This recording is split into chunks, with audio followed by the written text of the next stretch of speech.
From a woman winning $1 million and not telling her husband about it, to people that won big and blew it all on cars and drugs, we take a look at 15 stupid lottery winners. Number 15. Denise Rosie. When Denise Rosie won the California Lotto to the tune of $1.3 million, she did not wish to share it with her then-husband, Thomas. She left her husband without a word of her winning, and despite him thinking that something was fishy, Thomas agreed for a divorce.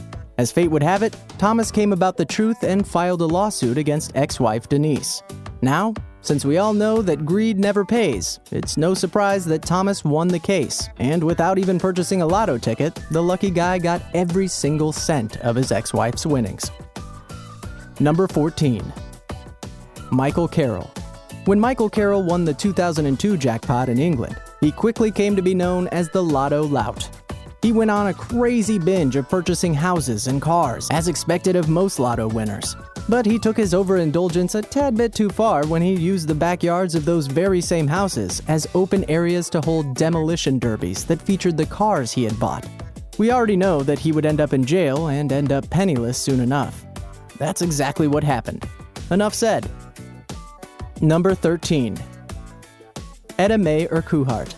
California's Etta May or Kuu Heart, after playing the lottery for over 18 years, actually won the jackpot. She was hit by a fit of nerves, as she couldn't stop shaking when she went to claim her prize. She asked her son, Ronnie, to sign the ticket and claim the jackpot on her behalf. Greed, however, can overpower even the closest of relations, and to Etta's disbelief, Ronnie claimed the jackpot as his own and went on a spending spree with the money he had claimed. Number 12. Timothy Elliot. Timothy Elliot had always wanted to win the lottery at any cost, and he was caught in an armed robbery once, which he only undertook in order to get money to buy lottery tickets. During his trial for the same, he was diagnosed with schizoid personality disorder, and hence the court put him on probation with mandatory mental counseling instead of sending him to jail. The terms of his probation were the usual no drugs, no gambling, and no getting into any trouble. When he finally lucked out in 2011 and won his $1 million, he was arraigned for breaking the terms of his probation. Thankfully, the court asked him to make a moderate restitution and let him keep the rest of his winnings. Number 11. Ian Galtress. We have heard about all the stories out there, where lottery winners have misplaced their winning tickets only to have to go on a massive treasure hunt to retrieve them. Most of them claim to have rifled through their trash, retraced their steps, and even went so far to turn their houses upside down in search for them.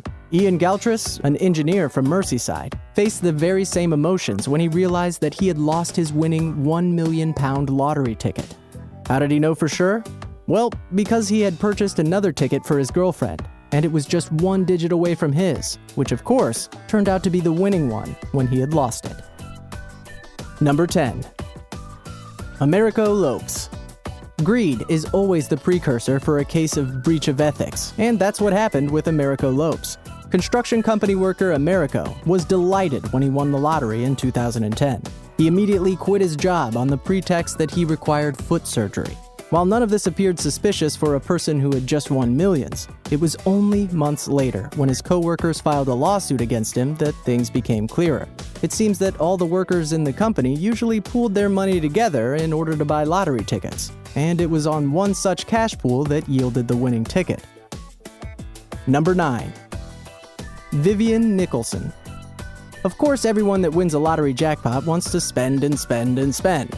And when Britain's Vivian Nicholson won the lottery in 1961, her very, very public exclamations that she was going to spend it all seemed very apt. But, of course, no one thought that the lady would literally go ahead with her plans to such an extent that would run through her millions in just a matter of years. Rather than keeping aside some of the cash for rainy days or investing at least part of it on her future, Vivian blew it all on haute couture. Vivian was soon jobless, alienated from her friends, and a widow. Number 8. William Bud Post. William Bud Post was unfortunately the victim of the common phenomenon that lottery winners have to go through. Family members coming out of the woodwork assuming that they are entitled to a chunk of the cash for no reason other than that they're related.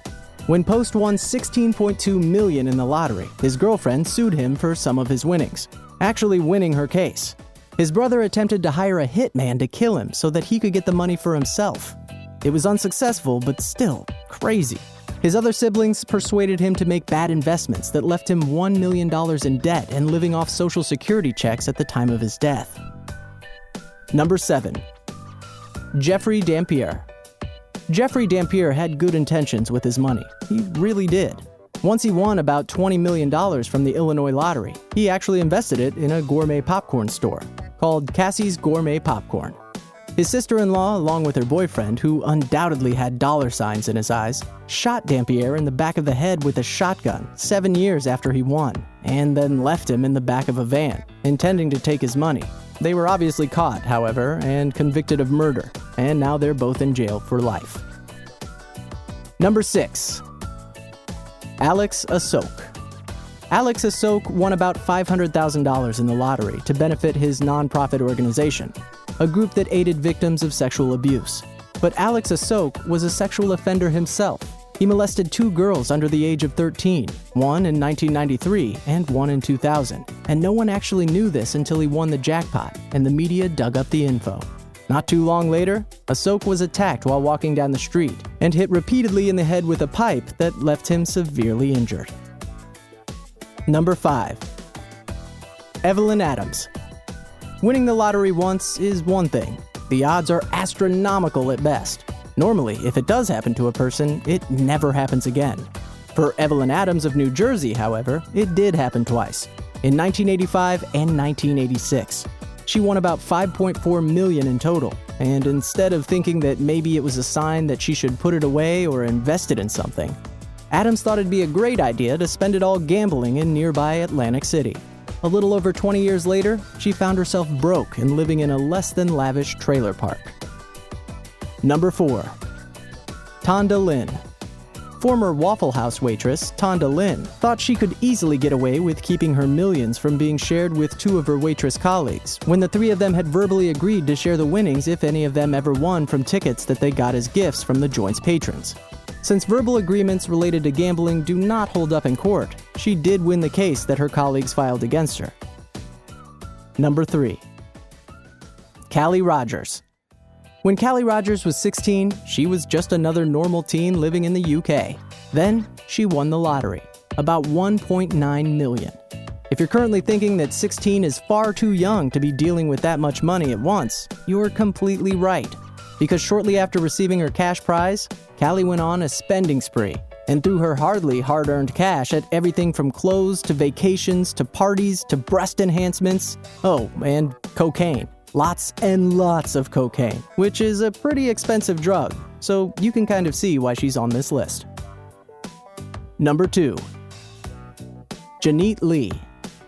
When the 52-year-old wig shop owner from St. Louis, Jeanette Lee, won $18 million in 1993, she initially spent it on all the usual stuff. Later, though, she went on a philanthropic binge that went unchecked. Still, she had lost everything and had to file for bankruptcy. The South Korean immigrant took her donations to educational programs, community services, and political organizations a tad bit too far. Number 1. Amanda Clayton.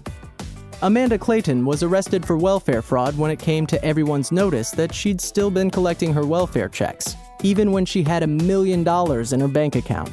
You either have to be too greedy to give up on welfare coupons even though you're rich now, or too stupid to notice the welfare coupons you still continue to get. She got 5 years in jail, but that didn't kill her though.